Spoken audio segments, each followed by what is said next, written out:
Hello, welcome to episode 7. Today, I want to go on a radical journey with you. Are you ready for radical? I'm not sure I was ready, but radicalized I've been. And I'm very clear that my journey is your journey. We are, in fact, one. So if I'm ready or I'm not ready, it matters not, because the oneness is what's true. The personality, opinions, judgments, thoughts, feelings, they're glorious as long as we don't take them seriously. A Course in Miracles tells us we forgot to laugh. That was our big mistake. We take thoughts and feelings very seriously, and that's why we have a world now that's full of stress and anxiety, depression, high suicide rates, a world where there are problems.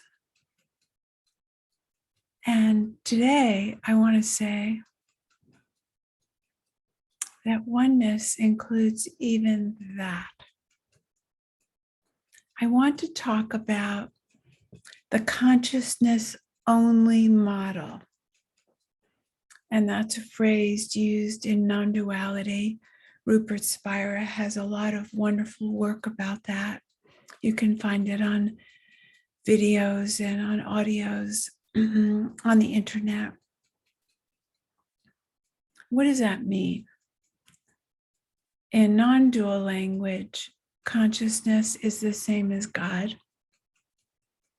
Consciousness is the same as awareness with a capital A.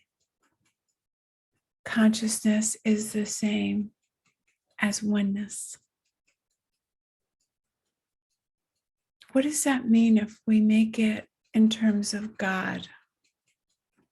That means that there's not a Father and a Son. It means there's only God. A Course in Miracles talks to us in progressive language. It's a concession to the belief in a separate self. It's a concession to the separated one.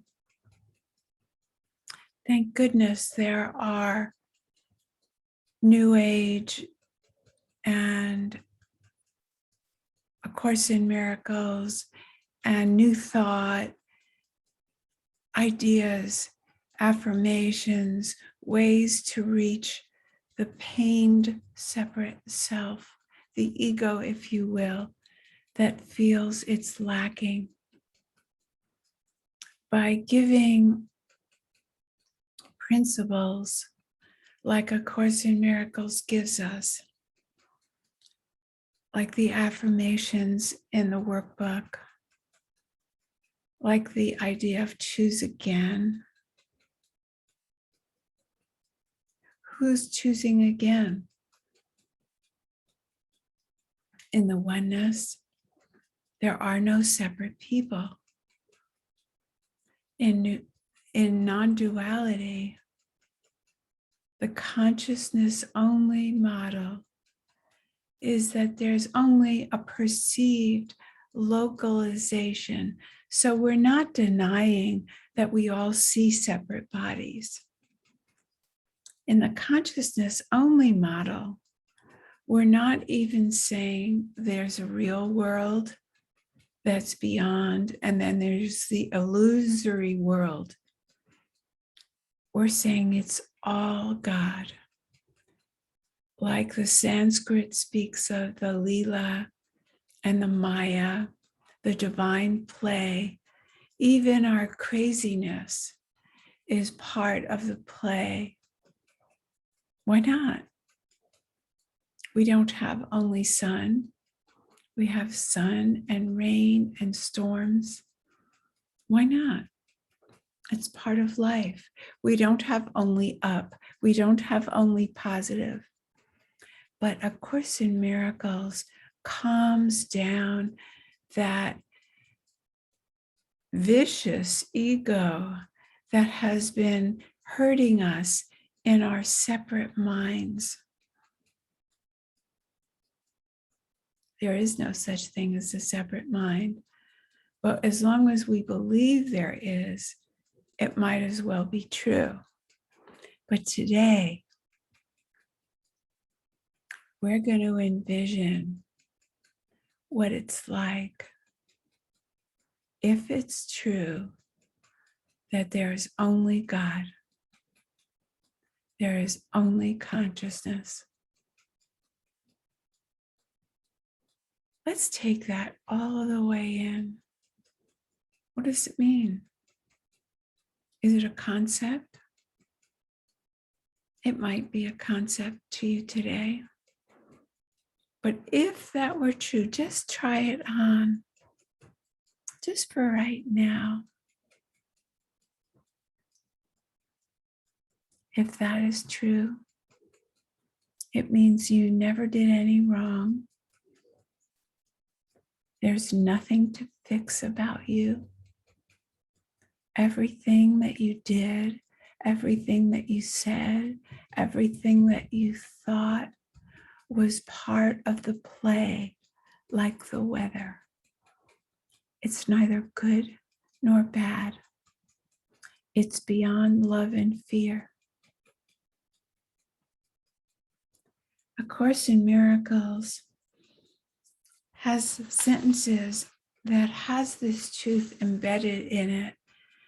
I feel like A Course in Miracles sometimes is like a ventriloquist. It talks for one person, and then it speaks as though it's not out of the mouth of the puppet. Which one of us is the puppet? I'm not sure. Both are part of the play. But in the workbook, where it says, what is the real world? At the end of section 4, and the real world is numbered at 8, section 8, and then paragraph 4, it says, the real world signifies the end of time, for its perception makes time purposeless. If we have no need of time, that means that we've entered the truth of quantum physics. There's no time, there's no future, there's no past, there are no wrongdoings, because there's no doer. We are bundles of energy. Sometimes in the non-dual, there's the expression used to describe the localization, the apparent view of separateness as a whirlpool in the river. It's kind of like the wave in the ocean, but the whirlpool has a lot of vitality. And it's made up of the river. And it appears to be a something until it's gone. So it's about perception, but it never was separate. But to our eyes, we appear as separate beings to each other. And the internal experience of separation is only about our thoughts, our feelings, our sensations, our perceptions, our judgments, our memories. All of this, you could say, is mind. What if today we talk about not denying this world that's sometimes called illusion, What if we included, if we go beyond the separate bodies, including the bodies? So a course says, you're not a body. You're just as God created you. But what if you're a body and everything? You're not just a body. There's no need to deny the skin and bones and the look of the whirlpool. There's no need to deny it. It wasn't meant to be denied. It was meant to be denied as we thought of it. So the Course is just trying to change our small minds. But there's no problem about bodies. There's no problem about thoughts or feelings.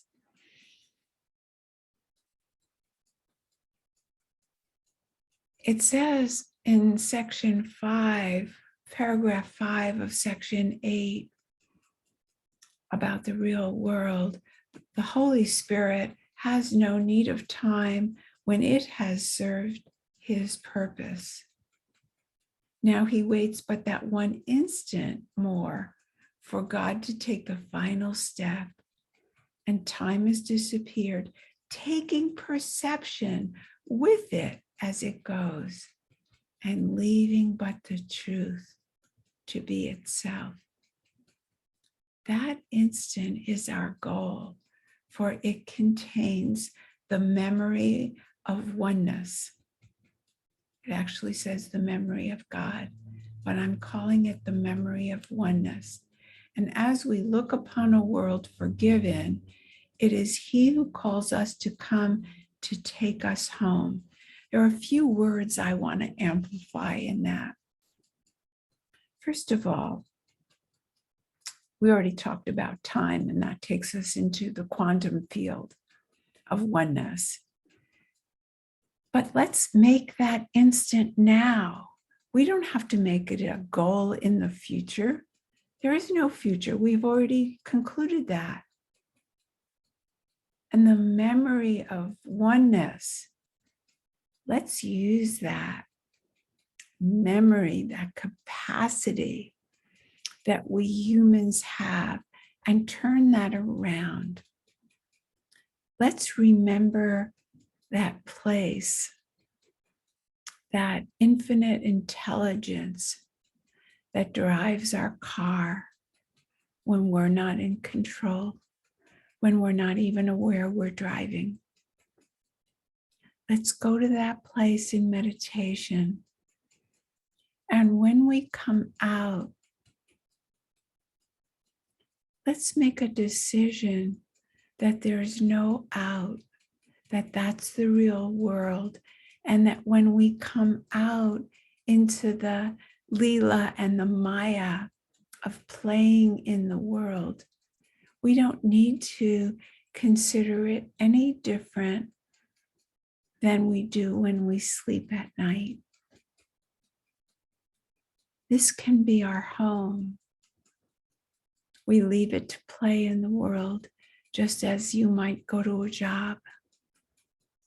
And then we come home, but we can always think of home even at our job. And if our home is peaceful, then when we think of it, we feel peaceful. It's an anchor.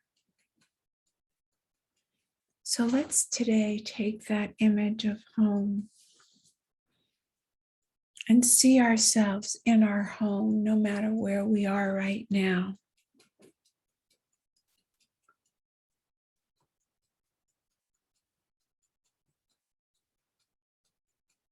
And we're seeing ourselves in another home also, the home of oneness, the home you were born into. Not a separate person, just the whirlpool. It appears as though a separate baby was born. But what if it's just the localization of God the localization of oneness inside a being. Another word for consciousness is being. There's only one being, and that is you, and that is me, and that is everyone, and that is nature, and that is God, and that is you. We don't need to put off the final step. Right here, right now, we are one with the one. My mind thinks only thoughts of God. There's only one will, so there are no mistakes. Just like weather is weather. It's only the way you used to think that interpreted the good and the bad. We can step outside when we're one with the one. Even our irritability can be embraced. Even our attack thoughts can be embraced. Even what was considered wrongdoing can be embraced. It's all the weather. It just is. Today we can be radicalized and go beyond love and fear, go beyond duality into the sameness, into the oneness, into that agape love that's not a personal love, that is always conditional.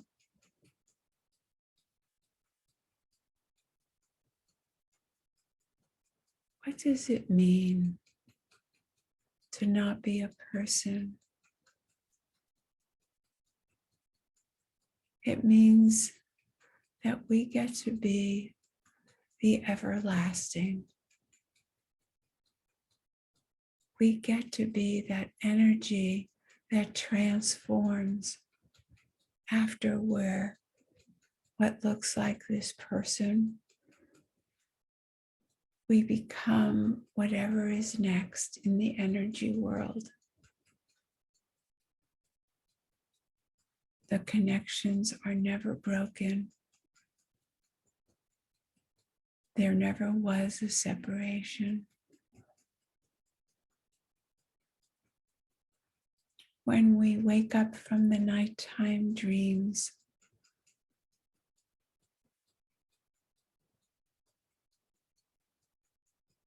we don't judge them. We might say, I had a nightmare because I'm upset. But we don't say, I shouldn't have dreamt that dream. It just happened. You didn't decide to dream that dream. What if we are all being lived? If we're being lived, then there's no decider. We're very attached to having a decider and progressing.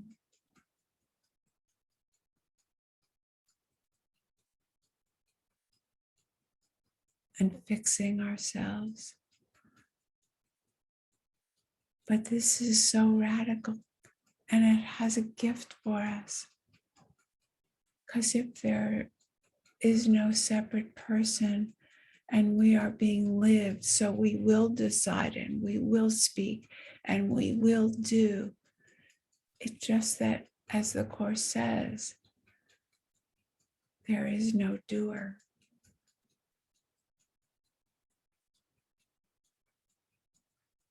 And the I need do nothing means the separate I needs not to do anything. It's all being done. And it's beyond everything is happening for our good. The isness of life is beyond good and bad, but language and a need to reach out to the beliefs of a separate self require that the Course use words that speak of duality. But our hearts can join with all other hearts and with the heart of God in this holy instant.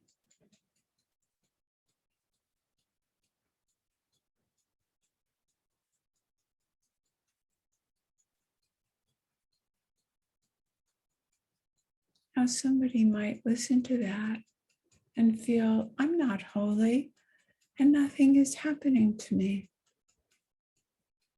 Open even to that. Even that is allowed. Allow the nothingness of happening. Allow the not holiness. All is allowed. And even if you came today with some feelings of not enough, what if you were just in a play that was about lack and limitation and not enough? A gremlin story. Would you believe that everybody has gremlin stories going on until they decide to claim the lived experience, the being lived experience? Now people balk at that because we're attached to the idea of control. We feel that we hate ourselves at different times in our lives, that we're not good enough. And if hate is kind of a strong word, how about a need for improvement? It's all on the same continuum. Course says if you have a little attack thought, it's the same as a big one. And that's my experience psychologically as well.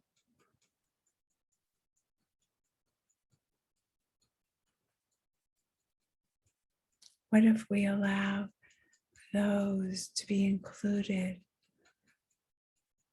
in the oneness? The only problem with anything is our judgment and our belief then in what our minds are creating as a separate self. But that doesn't make it true.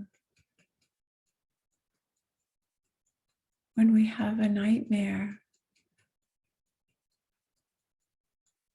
we don't judge it. We might be upset, but it just happened. Now I know people say, if I'm being lived, why don't I just kill people? Why don't I just take everything? That's not what love does. And the love I'm talking about is not a love that tries to be good and tries to think about the mind, the thoughts in the mind of God. What would God think? No, this is the agape love. It's beyond a personal love. It's a kindness and openness and allowing that's there for everyone, including us. And so if a flower has an edge that's not apparently perfect, it doesn't cringe on itself and It just allows itself to be as it is.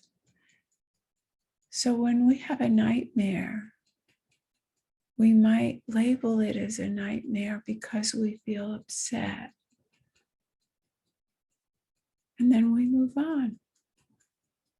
Oh, that was an icky thought. Why? Because I'm contracting. I'm contracting, and I enjoy more expansion. So without a mental process of having to use intellect or a spiritual principle, I naturally open back up again. I'm making my home in this big embrace that I'm calling agape love. This big embrace that's inclusive of all. It's the final step that the Course speaks of. And we are what God is, so there's no need to wait. Let's use this memory of home after we leave the meditation today.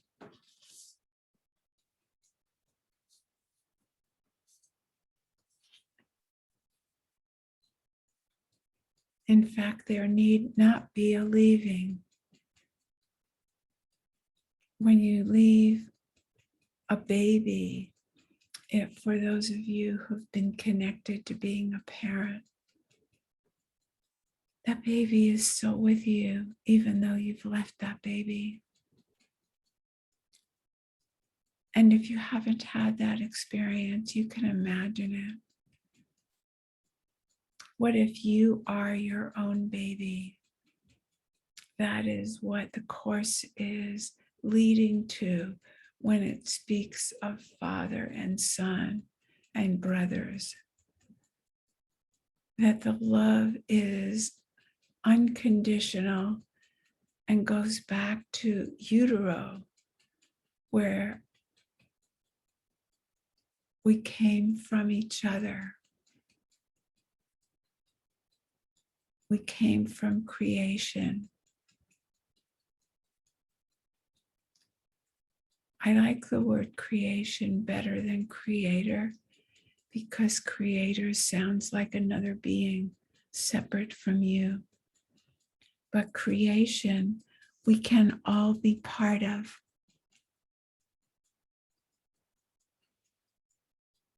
There's no future. There's no past. There's only now. And when we stay in the now,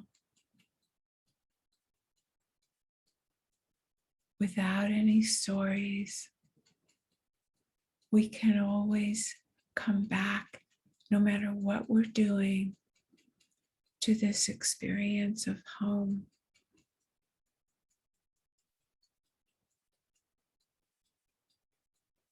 In lesson 45, it says, we will attempt to leave the unreal and seek for the real.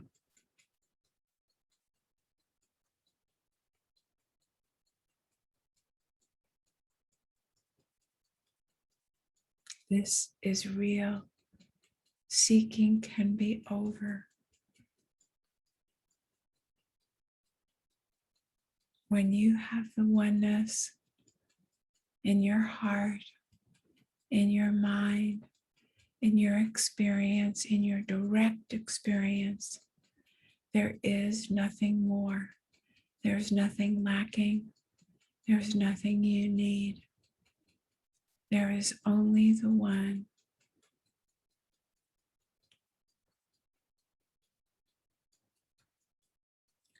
Let's use our memories now to remember the beauty of today, the restfulness of today, and know that no matter where we are, we're still who and what we are. And we will be lived fully. And we can be one with our experience, no matter how it looks, even if our judgment might be, we might not prefer this. We can still embrace it with the oneness. And then the judgment is nothing. So I leave you today until the next time. And you can stay in this place if you like. Bye-bye for now.